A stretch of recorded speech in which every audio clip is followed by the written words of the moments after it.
Assalamualaikum warahmatullahi wabarakatuh.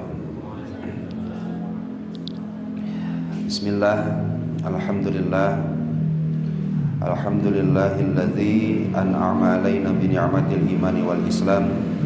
Wassalatu wassalamu ala rasulillah sayyidina wa habibina wa syafi'ina wa qurrati a'yunina wa maulana Muhammadin sallallahu alaihi wasallam wa ala alihi wa sahbihi wa man tabi'ahum bi ihsanin ila yaumi yusaku fihil mu'minuna ila daril khuludi wa salam, amma ba'du. Qala Allah ta'ala fi kitabihil karim wa huwa asdaqul qailin, bismillahirrahmanirrahim, wa lanabluwannakum bi syai'in minal khaufi wal ju'i wa naqsin minal amwali wal anfusi wath thamarat wa basyiris sabirin alladzina idza asabathum musibatun qalu inna lillahi wa inna ilaihi raji'un ulaika alaihim salawatun mir rabbihim wa rahmah wa ulaika humul muhtadun. Al-ayah, wallahu a'lam bi muradih wa bi maqsudih. Wa qala fi du'a rabbi shrah li sadri wa yassir li amri wahlul 'uqdatam min lisani yafqahu qawli. Allahumma sakhkhir lana lisana sidqi waj'alhu mahallal fahmi lil khitab wan nutqa bis sawabi wal amala bis sunnati wal kitabi. Allahumma iftah lana abwabal ilmi wa zidna ilma wa fahma wa alhiqna bis salihin. Allahumma iftah alaina futuhal arifina bi hikmatika wa anshur alaina rahmataka wa zakilna ma nasina ya dzal jalali wal ikram walhamdulillahi rabbil alamin. Qala mu'allifu hadzal kitab rahimahullahu ta'ala wa nafa'ana bihi wa bi ulumihi wa a'ada alaina min barakatihi wa karamatihi. Allahumma wafiqna li isabati shawab wa janibna zaiqa wal irtiyab wa anfa'na wal muslimina bima hawa hadzal kitab ala hadhihi niyatil hasanah wa bi kulli niyatin shalihah. Al-Fatihah. A'udzu billahi minasy syaithanir rajim. Bismillahirrahmanirrahim. Alhamdulillahi rabbil alamin arrahmanir rahim maliki yaumiddin iyyaka na'budu wa iyyaka nasta'in ihdinas siratal mustaqim siratal ladzina an'amta 'alaihim ghairil maghdubi 'alaihim waladdallin.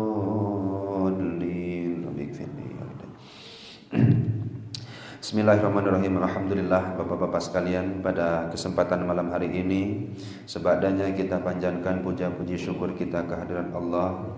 Salawat bertangkai salam semoga selalu tercurah limpahkan kepada junjungan kita Habibana wa Nabiyana wa Maulana Muhammad sallallahu alaihi wasallam, kepada keluarganya, sahabat, tabi'in, tabi'un tabi'in, dan mudah-mudahan sampai juga kepada kita selaku umat yang senantiasa dijaga dan dilindungi oleh Allah Subhanahu wa taala di dunia, dan mudah-mudahan pun ketika kita meninggal Allah anugerahkan kita meninggal dalam keadaan husnul khotimah. Amin ya Allah ya rabbal alamin. Insyaallah kita lanjutkan membaca kitab hikam, yang mana kalau dalam hitungan kita udah sampai ke hikmah yang 104 ya Pak ya. Udah hikmah yang ke 104, yang mudah-mudahan dari setiap untayan hikmah yang kita baca, yang kita pahami, yang coba sedikit kita amalkan, mudah-mudahan itu mendatangkan ridho dan rahmat Allah Subhanahu wa taala kepada kita. Wabil khusus semakin baik husnuzon kita kepada Allah, semakin baik prasangka kita kepada Allah, semakin baik juga adab kita kepada Allah, baik juga adab kita kepada sesama makhluk Allah Subhanahu wa taala. Dan insyaallah pada hikmah yang ke-104 ini Syekh Ibnu Athaillah Sakandari menyebutkan dalam hikmahnya, la yukhaffifu alamal bala'i alaika ilmuka bi annahu subhanahu huwa al-mubli laka falladzi wajahatka minhul aqdaru huwallazi awwadaka husnal ikhtiyari. Coba kita terjemahkan secara lugawiyah atau secara bahasanya. La yukhaffifu, yakin sesungguhnya meringankan, alamal bala'i alaika, rasa sakitnya balahi, cobaan terhadapmu, yang meringankan itu ilmu bi annahu subhanahu huwa al-mubli laka, yaitu engkau meyakini, engkau mengetahui bahwa Allah Subhanahu wa taala lah yang menurunkan balahi itu. Palladzi wajahatka minhul aqdar, huwallazi awwadaka husnal ikhtiyar. Zat yang mendatangkan kepadamu qada dan qadar adalah zat yang telah membiasakan kepadamu untuk mendatangkan sesuatu yang baik untuk dirimu. Nah, sekali lagi apa ya? Coba kita rada pahami sedikit. Ini kalau di bahasa Indonesia kan rada susah juga banyak, karena memang saya dulu ngalugatnya satu kata. La yukhaffifu alamal bala'i 'alaika ilmuka bi annahu subhanahu wal mubli laka. Yakin yang meringankan rasa sakitnya balahi yang Allah turunkan kepadamu adalah engkau tahu bahwa yang menurunkan balahi itu adalah Allah. Yang bisa meringankan sakitnya rasa balahi, rasa musibah yang menimpa diri kita adalah kita tahu yang menurunkan itu adalah Allah Subhanahu wa taala. Palladzi wajahatka minhul aqdar walladzi awadaka husnal ikhtiyar. Yang zat yang mendatangkan, menghadapkanmu terhadap qada dan qadar, mendatangkan terhadap diri kita qada dan qadar adalah zat yang sudah biasa mendatangkan sesuatu yang terbaik dalam kehidupan kita. Nah, sehingga coba kita akan pahami sedikit demi sedikit apa yang dimaksud oleh Syekh Ibnu Athaillah Sakandari. Tapi sebelumnya kita sudah pernah mengkaji atau membaca sebuah hikmah yang kesimpulannya innama yu'limuka, yang membuat kita sakit perih batin ini ketika tertimpa musibah adalah ada mufahmika anillah, karena kita nggak paham apa maksud Allah. Terus siapanya? Ketika kita diturunkan sakit, kira-kira ada apa ya dalam hati kita tuh? Ada rasa sakit atau rasa nggak nerima. Nah, kenapa rasa sakit atau rasa nggak nerima dalam hati ini ada? Karena kita nggak paham tujuan Allah apa dengan diturunkannya musibah tersebut. Atau mungkin suatu saat kita punya angan-angan, punya cita-cita, sehingga berdoa, berikhtiar, berusaha sekuat tenaga, tapi hasilnya nggak kelihatan juga. Musibah nggak kira-kira? Balahi atau tidak? Sakit nggak? Nerima nggak kita? Nah, kadang-kadang kan kita nggak nerima, kok ada rasa bekas sakitnya di dalam hati ya? Nah, karena kata Syekh Ibnu Athaillah Sakandari sebelumnya, li adami fahmika anillah, kita nggak tahu, kita nggak paham apa yang dimaksud oleh Allah Subhanahu wa taala. Nah, sehingga adanya rasa sakit di dalam hati karena sababnya kita nggak paham apa yang dituju oleh Allah, apa yang Allah hendak berikan sebenarnya kepada kita. Nah, sehingga di hikmah ini, kalaulah rasa sakit itu timbul karena memang kita kurang paham dengan tujuan Allah, karena kan tujuan Allah semuanya gaib ya Pak. Baru kebukanya itu pasti di masa yang akan datang. Gak mungkin ada seseorang kena musibah sekarang dia langsung paham, yakin saya ini musibah ini akan mengangkat derajat saya. Gak mungkin. Kenapa? Yang datang pertama kali pasti sedih. Yang datang pertama kali adalah kecewa. Nah, gimana cara meringankannya rasa kecewa dalam hati ketika kita tertimpa musibah atau balahi? Maka kata Syekh Ibnu Athaillah Sakandari, la yukhaffifu alamal bala'i 'alaika ilmuka bi annahu subhanahu wal mubli laka. Yang bisa meringankan rasa pedihnya balahi itu adalah kamu tahu yang nurunkan itu adalah Allah. Ketika kita dapat penyakit, kecewa nggak kira-kira? Sebadanya kita jaga kesehatan, olahraga ya terkurang, makannya dijaga, 4 sehat 5 sempurna teh ya. Pak Haji Arif ditambah 6 sempurna ya Pak ya. Karena nggak makan, kalau nggak itu yang nggak abdol katanya. Akhirnya kan 6 sempurna harus dijaga sehebat-hebatnya. Akhirnya sakit juga Pak. Sebadanya sakit itu rada kecewa. Itu naonnya. Sholat tak pernah berhenti, baca Quran yang nggak pernah berhenti. Akhirnya berjamaah saya tidak berhenti, ibadah saya kurang kumaha, udah istiqomah dan lain-lain. Tapi ya kok sakit masih turun kene. Nah, gimana cara agar supaya rasa kecewa itu mengurang, ringan untuk kita bisa hadapi?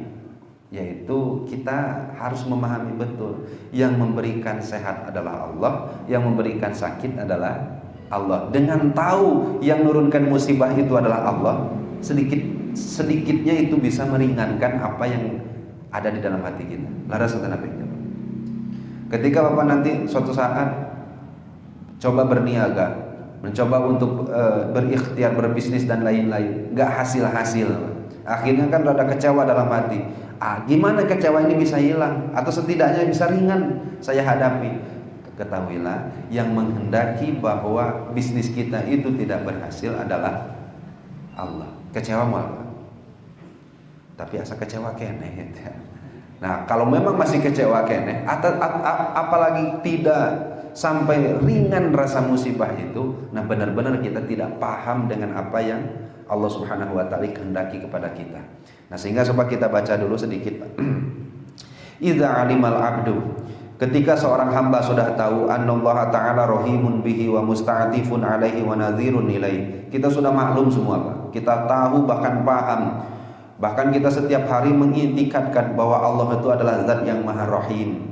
Allah itu zat yang maha asih, zat yang maha nyaah kepada setiap hambanya.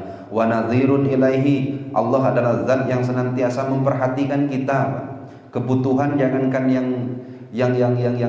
dipinta, yang enggak dipinta pun Allah sudah dikasih. Tanda bukti bahwa Allah itu Lohman, tanda bukti bahwa Allah itu tidak mesti harus dipinta dulu baru memberi. Dan kita itu udah alami semuanya.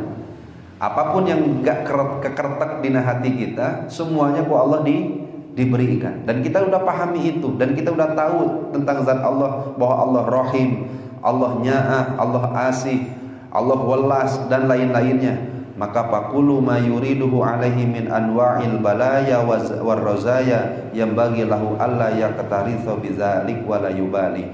Kalaulah kita sudah tahu bahwa Allah tu Rahim, Allah tu Nya'ah, Allah tu Welas, maka ketika turun balahi, ketika turun hal-hal yang kita tidak sukai, maka kita tak perlu jadi khawatir.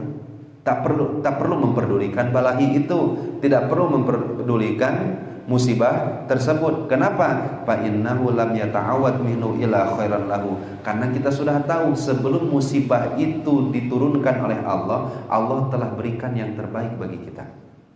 Laras kata Nabi. Kenapa kita harus kecewa dengan sakit yang baru datang, yang sehatnya dulu diberikan secara gratis? Kan gitu jadinya. Kenapa kita merasa kecewa dengan bisnis yang sekarang, sedangkan bisnis dulu sudah dilancarkan oleh Allah? Akhirnya kalau kita paham bahwa musibah yang turun sekarang adalah musibah balahi yang diturunkan oleh zat yang sudah biasa memperlakukan kita dengan baik, Pak. Kenapa harus kecewa? Andaikan kita bekerja dengan seseorang, yang seseorang itu mau kerja mau enggak, pokoknya mau Bapak digaji suatu saat, akhirnya dimarahin Bapak, kecewa malah. Dimarahin sama orang yang sudah baik sekali ke kita, kecewa malah. Sakit hati malah. Cek Bapak, ulah dimarahin atau tenggel sekalian saya mah. Ridho sih kan nanti. Kenapa? Karena lihat sisi kebaikannya. Kenapa enggak Allah nggak bisa kayak gitu gitu?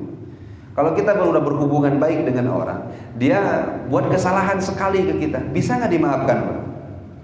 Bisa. Kenapa bisa dimaafkan? Karena kita lihat kebaikannya. Kenapa seperti itu nggak bisa kita praktekkan kepada Allah? Andaikan suatu saat terjadi apa yang tidak kita inginkan, kenapa yang dilihat yang nggak diinginkannya saja, tapi hal-hal yang telah Allah berikan yang terbaik sebelumnya, itu jadi ciri bahwa yang memberikan musibah itu adalah zat yang masih sama, yaitu zat Allah yang memiliki sifat Rahim, yang memiliki sifat Welas dan lain-lainnya. Nah, sehingga kata Syekh Ibnu Athaillah As-Sakandari, la yukhaffifu alamal bala'i 'alaika ilmuka bi annahu subhanahu wa ta'ala huwa al-mublilaka. Yang bisa meringankan pedihnya musibah dan balahi itu adalah engkau tahu setahu-tahunya, sepaham-pahamnya bahwa yang menurunkan musibah itu tetap Allah yang bersifat Rahman dan Rahim. Kalaulah mungkin nanti kita, ya saya paham bahwa yang menurunkan musibah itu Allah yang Rahman Rahim, tetapi dah anggaplah kecewa. Ingat, palladzi wajahat kaminhul aqdar, yang mendatangkan kodok dan kodar yang engkau tidak sukai itu, huwa alladzi awadaka husnal ikhtiyar, ialah zat yang dulu telah berbuat baik kepadamu dan itu diberikan secara gratis. Kan gitu jadinya Pak. Andai kan kamu nggak ridho dikasih sakit sekarang, padahal kan yang memberinya juga sama, zat yang memberikanmu sehat sebelumnya. Sehingga apa kata para ulama? Fal yuhsin bihi dzannahu. Dengan diturunkan musibah, maka tetaplah berbaik sangka kepada Allah Subhanahu wa taala. Jangan seperti orang munafik. Kalau seperti orang munafik itu ketika datang kenikmatan baru ini minallahi taala. Ini baru datangnya dari Allah. Tapi fa'in asobatkum musibatun, ketika datang kepada mereka musibah, ketika datang kepada mereka sayyi'atun, keburukan, oh iya memang semuanya lah ya. Gak terima dengan apa yang Allah Subhanahu wa taala berikan. Sehingga jangan sampai kita terjadi seperti hal-halnya yang terjadi kepada orang-orang yang munafik. Wal ya'taqid anna zalika ikhtiyarun lahu. Sehingga kalaulah kita sudah paham yang memberi qada dan qadar itu adalah Allah, maka selalu kita intikadkan bahwa anna zalika ikhtiyarun lahu. Sebelum didatangkan musibah, Allah selalu berikan yang terbaik. Berarti musibah ini yang terbaik bukan, Pak? Andaikan sebelum datangnya musibah ini Allah selalu memberikan kita yang terbaik, berarti musibah ini yang terbaik bukan, Pak? Ini adalah pilihan Allah, pasti yang terbaik juga. Makanya kata ulama, Allah tuh dawuh dalam Al-Quran kayak gini, Pak. Wa asbagha alaikum ni'matan zahiratan wa batinatan. Dan Allah telah sempurnakan alaikum kepada kalian nikmatan, nikmat zahiratan yang zahir, wa batinatan dan yang batin. Apa nikmat zahir, Pak?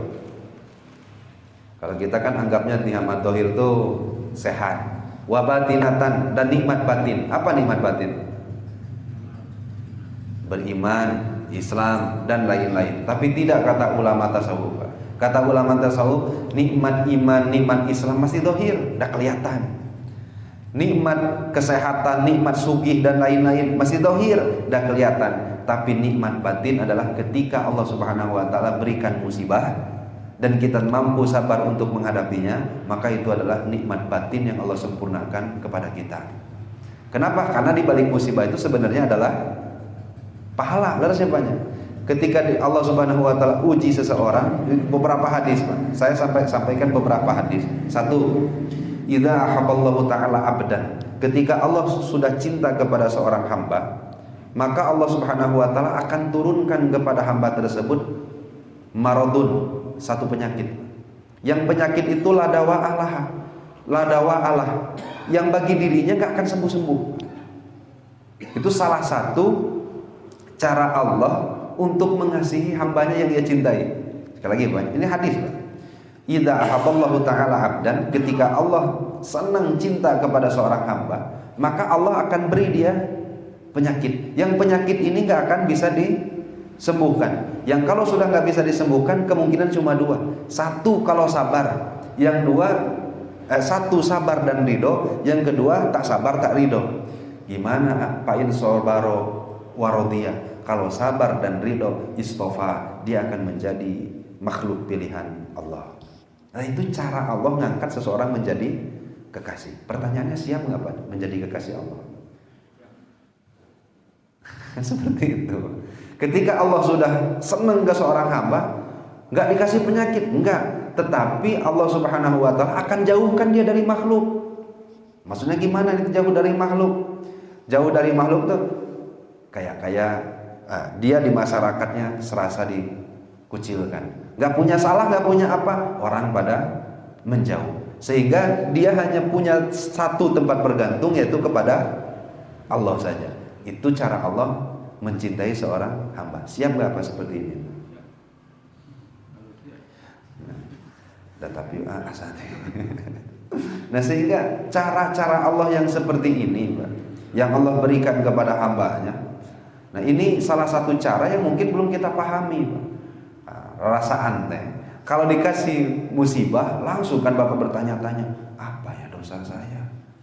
Apa ya salah saya? Padahal musibah itu karena Bapak sholat, karena musibah itu karena Bapak udah semakin dekat. Karena sudah semakin dekat, Allah Subhanahu wa taala kasih lagi ujian yang lebih berat, yang kalau lewat itu insya Allah jadi makhluk terpilih. Nah sehingga jangan dipatokkan, Pak. Kalau sholat benar atau sholat Tebengarnya cilaka patokannya kayak gitu. Kan gitu jadinya. Kalau patokannya orang rajin sholat, orang rajin duha, orang rajin waqiah pasti benghar, atau Rasulullah benghar lagi mual katara, Pak. Kan gitu jadinya, Pak. Sahabat-sahabat yang lain pun benghar mual katara, tapi bukan itu patokannya. Patokannya apabila kita ibadah, nah itu bisa diterima dan tidaknya, itu ada salah satu cirinya. Kata Abu Ya Uci dari Banten, ketika hidup di alam dunia ada patokan ibadah itu diterima atau tidak, ialah ketika setelah ibadah menghadapi kehidupan dunia ini kita merasa tenang. Nah itu salah satu ciri seseorang diridhoi oleh Allah Subhanahu Wa Taala. Beda lagi kalau guru sekumpul, kata guru sekumpul berbeda. Kalau kata guru sekumpul, kalau orang diridhoi, dicintai oleh Allah, dia akan selalu diridhoi oleh orang tuanya. Karena itu berdasarkan hadis ya Pak ya, ridho fi ridhol walidain. Ridho Allah itu gantungkan saja kepada ridho orang tua. Orang tua ridho kepada kita, udah Allah ridho, Allah cinta. Kalau kata Abu Ya Uci, ketika kita melakukan ibadah, ketika kita melakukan taat, ibadah dan taat kita membawa ketenangan dalam kehidupan, itu ciri ibadah kita diterima dan mendekatkan diri kita kepada Allah. Nah, sehingga kata beliau, hidup di alam dunia ini cuma mencari ketenangan dalam ibadah. Jangan pernah coba-coba kita hidup di dunia mencari kesenangan. Nah, sampai sini bisa dipahami. Insya Allah nanti ada beberapa makalah dari para ulama yang menjelaskan hal ini. Salah satunya saya akan bacakan dulu. Qala Abu Thalib Al-Maki, Imam Abu Thalib Al-Maki, seorang ulama tasawuf juga. Beliau pernah menafsirkan satu ayat Allah yang ada di surat Al-Baqarah, wa asa an takrahu syai'an wa huwa khairul lakum. Kalian bisa saja membenci sesuatu, padahal sesuatu itu adalah yang terbaik buat kalian. Kata Allah dalam Al-Quran, wa asa an takrahu syai'an wa huwa khairul lakum, wa asa an tuhibbu syai'an wa huwa syarrul lakum. Dan bisa saja kalian menyukai sesuatu, padahal sesuatu itu yang terburuk bagi kalian. Nah, dijelaskan oleh Imam Abu Thalib Al-Maki, pal abdu, seorang hamba, yakrahu al-ailah, sangat membenci kefakiran. Laras atau pintu, senang benci Pak fakir itu Pak. Mau benci bisa. Pakan doa-doa noge kata ya Allah afkirni to, doa noge Allahumma aghnini. Doa kita gitu, Allahumma ya Allah aghnini, beungharkeun abdi. Bukan afkirni apa? Pakirkeun abdi. Pal abdu, maka seorang hamba yakrahu, selalu membenci al-ailah, susah, wal faqra, fakir, wal khumula. Khumul itu nyamar. Artinya nyamar itu ada seorang hamba soleh, alim, tapi nggak ada yang tahu. Bapak ahli ibadah, bapak tahu tentang agama, tapi nggak dikenal oleh orang. Ridho nggak Pak? Atau mesti orang tahu? Berarti khumul itu kan nggak ada yang mau Pak. Jadi khumul itu istilah dari tasawuf yang menyatakan, yang berarti adalah orang tuh soleh, orang tuh istiqomah ibadahnya, tapi kesolehan dan keistiqomahannya ini kok Allah ditakdir nggak ada seorang pun yang boleh tahu bahwa beliau soleh. Nah itu namanya khumul. Wadur wadorro, madorot, penyakit dan lain-lainnya. Maka hamba itu, kata Syekh Abu Thalib Al-Maki, nggak pernah menyukai susah, nggak pernah menyukai fakir, nggak pernah menyukai khumul, nggak pernah menyukai madorot.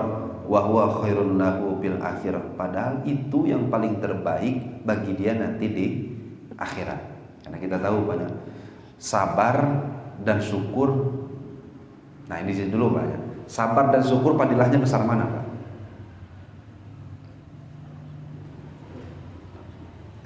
Bingung mungkin. Sabar berarti lawannya ujian Pak, musibah.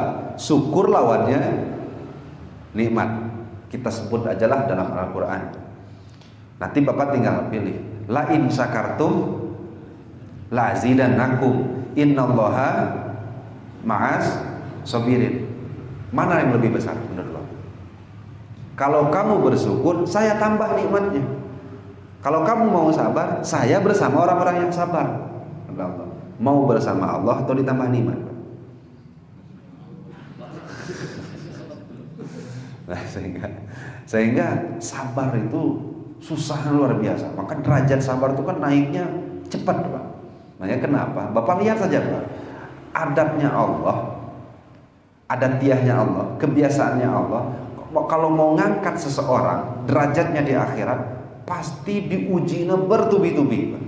Gak mungkin ada orang tenang, hidup senang, hidup dari kecil sudah senang, tengah-tengah dewasa tenang, kemudian pas ke akhir naken bahagia, meninggal saja, derajat tinggi ya, hanya biasa-biasa. Tapi kalau Allah Subhanahu wa taala dari awalnya sudah memang menginginkan seorang hamba itu tinggi derajatnya, diuji nanti bertubi-tubi. Salat teu eureun tapi ujian terus datang. Salat enggak eureun tapi penyakit daratan.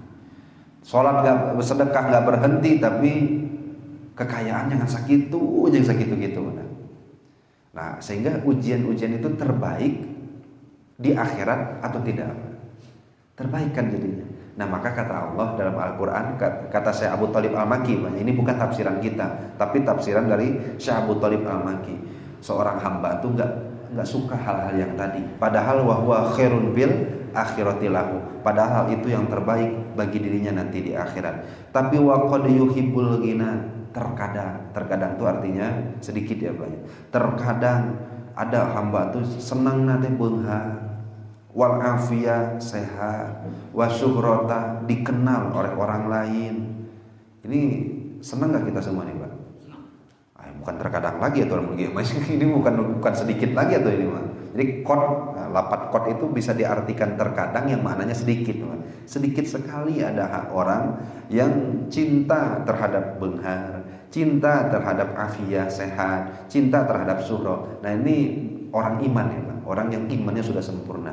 Nah, orang yang imannya sempurna tuh tepati senang gina, beunghar berlebihan, afiyah nggak pati senang dikasih sehat, terus wasyuhrah nggak pati senang dikasih masyhur, terkenal kemana-mana. Wahuwa syarrul lahu indallahi ta'ala wa aswa'u akibah. Yang mana ketiga hal tadi bisa berdampak buruk baginya nanti di akhirat. Nah, sehingga inilah salah satu cara kita tetap berhusnudzon kepada Allah Subhanahu wa taala. Sampai sini bisa dipahami dulu. Sebagai penutup, Pak, saya bacakan salah satu kisah banyak. Seorang ulama yang bernama Syekh Jainuddin Al-Baghdadi. Suatu ketika Syekh Jainuddin Al-Baghdadi tidur di ulama besar juga, yaitu Syekh Siri As-Sakoti. Kata Syekh Siri As-Sakoti, ya Junaid, ra'aitu ka'anni qad waqaftu baina yadayhi. Ini mimpi beliau, tapi mimpi yang dimimpikan oleh orang soleh. Artinya kalau mimpi Bapak percaya silahkan, nggak percaya pun ya nggak jadi masalah. Tapi kita meyakini bahwa mimpi bisa menjadi ilham, mimpi bisa menjadi wahyu. Bahkan salah satunya adalah wahyu yang diturunkan oleh Allah ke malaikat, ke kanjeng Nabi Ibrahim itu kan melalui mimpi. Bahkan Rasul pun mengakui ada sebagian mukmin asal soleh mimpinya itu merupakan ilham atau pemberitahuan dari Allah Subhanahu wa taala. Nah, suatu ketika, dan ini mungkin bisa kita selaraskan dengan kehidupan kita sehari-hari. Kata Syekh Siri As-Sakoti kepada Syekh Jainuddin Al-Baghdadi, Junaid sini. Kumaha guru, kuntuna iman. Saya tuh tidur. Ka'anni ra'aitu ka'anni qad waqaftu baina yadayhi. Seakan-akan aku tuh ketika tidur melihat Allah tuh ada di hadapanku. Faqala li, kemudian Allah dawuh kepada saya, ya Sirri, hei Sirri, tahukah engkau khalaqtul khalqa, saya telah ciptakan seluruh makhluk. Fakulluhum idda'u mahabbati, dan seluruh makhluk ngaku-ngaku cinta kepadaku. Ketika Bapak ditanya cinta tidak kepada Allah, cintanya ini sama persis dengan mimpinya. Seluruh makhluk ngakunya cinta kepadaku, kata Allah. Kemudian setelah itu fakhalaqtud dunya, aku ciptakan dunia. Faharoba minni tis'atu asyarihim, setelah aku ciptakan dunia, dari sebanyak makhluk itu 1/9-nya kabur dariku, pergi dariku. Nyisa berapa, Pak? 10 dari 10, 1/9-nya, benar, 9/10-nya itu kabur dariku, kata Allah. Sisa 1/10 ketika Allah telah ciptakan dunia. Terus wa baqiya ma'i al-usru, yang sisa cuma 1/10. Akhirnya beres, Pak. 9/10 udah pergi. Wa khalaqtul jannah, akhirnya aku ciptakan surga. Faharoba minni tis'atu asyaril usri, dari yang 1/10 itu 9/10-nya pergi lagi karena diciptakan surga. Nyesa berapa? Bingung. Ini dari 1/10, 9/10-nya pergi lagi. Wa baqiya, sisalah yang sesisanya. Wa khalaqtun nar, kemudian aku ciptakan juga neraka. Faharoba minni tis'atu asyaril usri, yang tadi tersisa 9/10-nya pergi lagi sebab dari diciptakan neraka. Kemudian sisalah yang sedikit tadi, Pak. Pasalatu alaihim dzarratan minal bala, kemudian aku coba yang sisa ini dengan diturunkan balahi. Akhirnya paharoba minni tis'atu asyari usri, Pak, bahasanya juga. Dari sisa yang itu 9/10-nya pergi juga dariku, kata Allah. Berarti yang bisa berapa, Pak? 1/10 diciptakan dunia, ciptakan surga, 9/10-nya hilang lagi, ciptakan neraka, 9/10-nya hilang lagi. Akhirnya diturunkan balahi, dari yang sisa itu 9/10-nya pergi lagi. Wa baqiya ma'i, yang tersisa hanya sedikit. Akhirnya faqultu lil baqin, saya aneh, kata Allah, aku tanya yang sisa ini, la dunya aradtum, kalian diciptakan dunia nggak mau, dan bukan itu tujuan kalian. Walal jannah akhadtum, aku ciptakan surga dan kalian tidak ambil surga tersebut sehingga tidak pergi dariku. Wala minan nari harabtum, dan ketika aku ciptakan neraka kalian tidak lari dari neraka tersebut. Wala minal balai parartum, dan ketika aku turunkan balahi kalian pun tidak pergi dariku ketika diturunkan balahi. Pamadza turidun, apa yang kalian mau, kata Allah. Akhirnya qalu, yang tersisa menjawab, innaka la ta'lamu ma nurid, engkau yang maha tahu dan engkau tahu apa yang ada di dalam keinginan kami. Faqultu lahum inni usallitu alaikum minal bala'i bi adadi anfusikum. Ya sudah, kalau begitu setiap detik napas yang kalian keluarkan aku akan turunkan balahi terus menerus, kata Allah. Yang tersisa tadi. Kemudian Allah tanya, atas birun, sanggup sabar mu'ah, kata Allah. Faqultu la faqalu, mereka menjawab, idza kunta antal mubli fa'al ma syi'ta, asal masih engkau yang memberi balahinya silahkan. Asal yang memberi balahinya, asal yang memberi musibahnya adalah engkau, fa'al ma syi'ta, maka silahkan lakukan apapun yang kau kehendaki. Apa kata Allah? Fahaulai ibadi haqqon, itulah hambaku yang sebenar-benarnya. Itu derajat. Nah, ini mimpen, Pak. Mimpen seorang ulama besar bernama Imam Siri As-Sakoti. Ya kalau Bapak percaya silahkan, nggak pun yang nggak jadi masalah gitu. Cuma yang memang ya kan yang mimpi nggak terang-terang orang, Pak. Yang mimpinya udah kelasnya kelas wali gitu, Pak. Akhirnya kalau kita lihat dari apa yang diterangkannya tadi, sebegitu hebatnya seseorang kalau mau dianggap sebagai Abdullah, gitu. hamba Allah. Sampai sini bisa dipahami. Mudah-mudahan namanya kita diberikan bagian oleh Allah, ditakdirkan oleh Allah Subhanahu wa taala mendapatkan satu titik kebahagiaan, satu titik fadilah, satu titik fadl karunia dari Allah, sehingga langkah kita untuk menjadi orang-orang yang dekat dengan Allah dipermudah, selalu dibimbing, dituntun oleh Allah Subhanahu wa taala. Amin ya Allah ya rabbal alamin. Sebelum ditutup, maka Bapak-bapak sekalian, apabila ada tambahan ataupun pertanyaan kita bahas bersama-sama, maka tanapi cekap lah. Cekap yang tanya banyak. Insyaallah sepertinya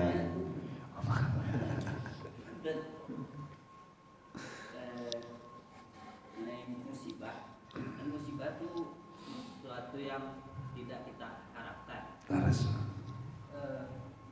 Kemudian apa yang menjadi perbedaan dengan suatu dosa? Apa dosa itu juga sebuah musibah untuk kita juga gitu?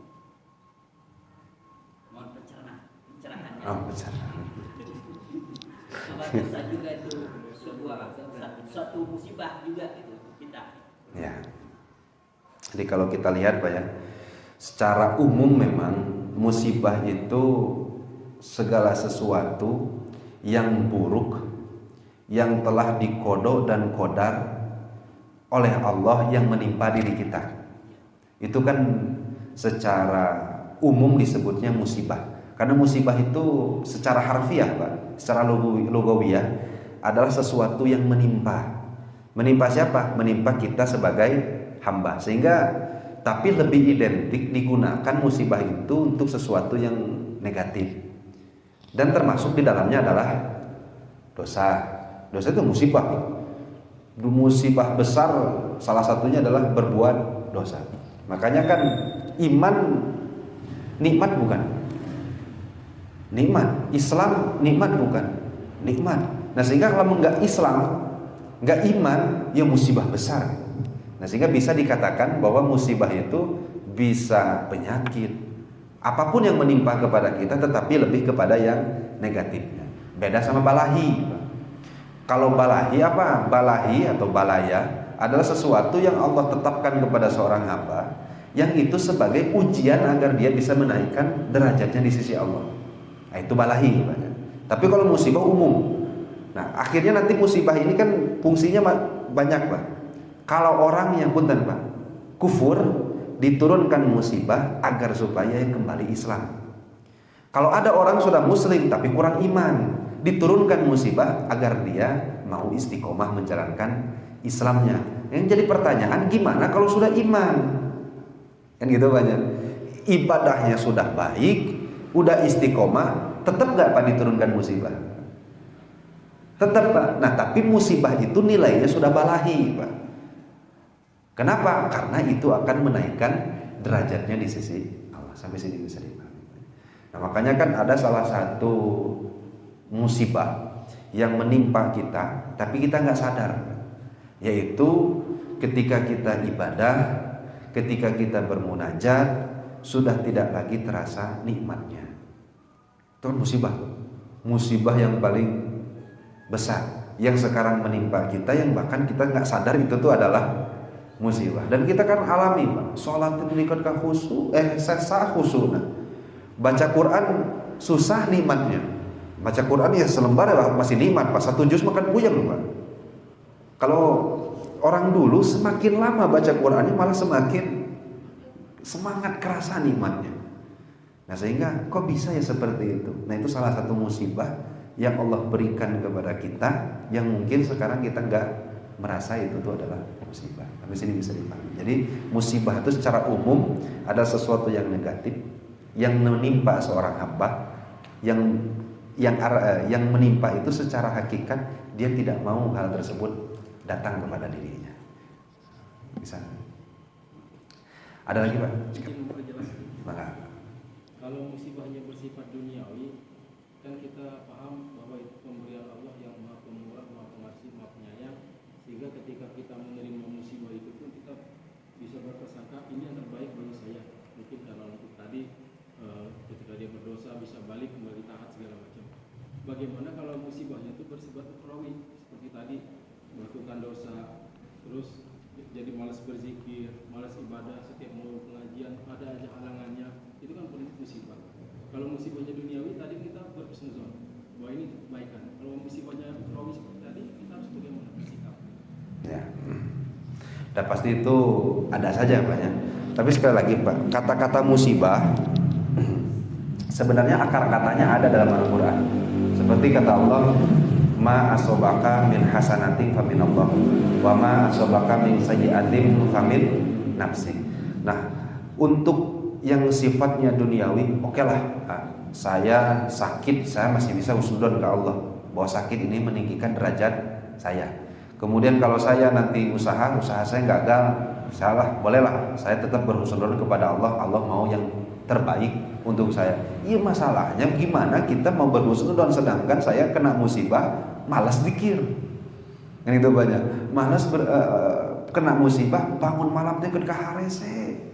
Bahkan pun ada sebagian dari waktu yang pernah saya alami, saya tuh berani meninggalkan sholat yang 5 waktu, itu kumaha tetap husnudzonnya. Nah, gini banyak. Kalau berbicara tentang ukhrawi, berbicara tentang ayat-ayat yang berkaitan tentang kita harus beramal, itu adalah ayat-ayat yang sifatnya amaliyah ya Pak. Kita kembalikan ya Pak ya. Sifat-sifat yang maknanya atau hakikatnya adalah untuk kita amalkan. Gak mungkin kan kita amalkan husnudon di permasalahan atau di kasus ketika Allah uji kita dengan malas berzikir. Saya tetap husnudon kepada Allah karena ini malasnya zikir saya itu adalah yang terbaik bagi saya. Cilaka tuh Pak. Seperti itu diamalkan. Tapi kita harus mengamalkan ayat-ayat yang lain yang di dalam Al-Quran memang sifatnya amaliyah. Tetapi di sisi lain bentuk husnudon kita ganti Pak. Contoh seperti ini Pak. Di ayat lain Allah dawuh innallaha la yughayyiru ma biqaumin hatta yughayyiru ma bi anfusihim. Ini kan beberapa kali telah kita jelaskan Pak. Allah tidak merubah satu kaum kecuali dia mau merubah dirinya sendiri. Lebih banyak ulama yang menyebutkan Allah tidak akan merubah nikmat terhadap satu kaum kecuali kaum itu yang merubah hal itu sendiri. Satu-satu. Yang kedua, ayat yang innallaha khalaqakum wa ma ta'malun. Allah ciptakan engkau dan apa yang engkau kerjakan. Itu Allah ciptakan. Jadi kita diciptakan oleh Allah dan apa yang hendak kita kerjakan pun itu diciptakan oleh Allah. Di sisi lain Allah sebutkan bahwa kita nggak akan mungkin bisa berubah dari yang baik, dari buruk menjadi baik kalau kita nggak mau merubah diri kita sendiri. Gimana Bapak mau menyatukan ayat tadi? Mau pakai husnudon? Kan susah. Nah, akhirnya ketika kita diberi musibah sering berbuat dosa. Ketika kita diberi musibah ada hal perintah yang sering kita lalaikan. Kita harus pakai ayat yang bersifat amaliyah di dalam Al-Quran. Sembari tetap berhusnudon, Allah akan memberikan kita taufik dan hidayahnya. Bukan berhusnudon, alhamdulillah kayaknya saya dimalaskan zikir ini adalah hal yang terbaik buat saya. Kecil lah kalau gitu, saya ditakdirkan tidak mau berjamaah ini adalah hal yang terbaik untuk saya. Nuhun Gusti. Jadi masa akhirnya tasawuf mengajarkan kita jadi kendor beramal. Tetapi husnudon kita bukan seperti itu. Husnudon kita pakai amaliyah, ayat yang bersifat amaliyah dalam Al-Quran. Sembari berhusnudon, Allah akan membantu kita merubah satu keadaan kita dari keadaan buruk menjadi keadaan yang lebih baik. Sini bisa dipahami. Nah, sehingga memang banyak musibah, sekali lagi musibah bisa baik bisa buruk, karena musibah itu artinya adalah yang menimpa seseorang, tetapi lebih golib dipakai musibah itu untuk hal-hal yang negatif gitu. Bisa dipahami. Cekap Pak Gun. Tanya deh Pak, cekap. Nah, cekap lah insyaallah cekap. Dan insyaallah mudah-mudahan sekali lagi banyak apa yang telah kita kaji, apa yang telah kita pahami, mudah-mudahan menjadi wasilah mendatangkan rahmat Allah Subhanahu wa taala dan menjadikan wasilah juga kita mendapatkan ilmu yang bermanfaat baik bagi dunia kita ataupun akhirat kita. Amin ya Allah ya rabbal alamin. Wal afwu minkum. Wassalamualaikum warahmatullahi wabarakatuh.